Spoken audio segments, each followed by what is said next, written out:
Creating a new megacity. First, choose one of the presets and press Initiate a parametric city, and click OK.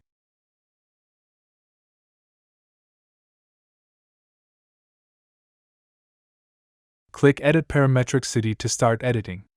From this side view, we can understand what makes the bridges and what makes the ground. Edit the city as if they are simple mesh planes and lines.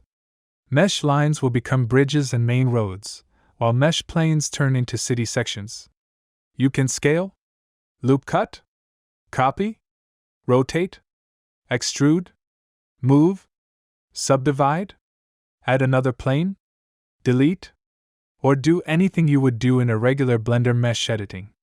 Now, let's connect the bridges to the ground. When buried underground, the mesh lines turn into manually defined roads. You can click Show Streets to have a preview of the final road blocks. But it's best to keep it turned off when working with average spec computers. Now click Convert to Parametric City to convert mesh planes and lines into a city. From version 5.0.1 onward, all instances are now automatically hidden by default. This makes it possible to navigate even on average spec computers.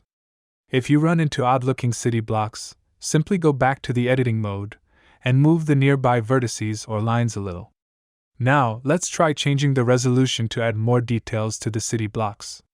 Smooth hard checkbox might need to be unchecked, depending on the final look of the city that you want. You can control the final look of the streets by merging blocks amount settings. The closer to 0, the more the city streets will look like even squares. Usually, values between 0.2 to 0.7 seem to produce the most natural-looking results.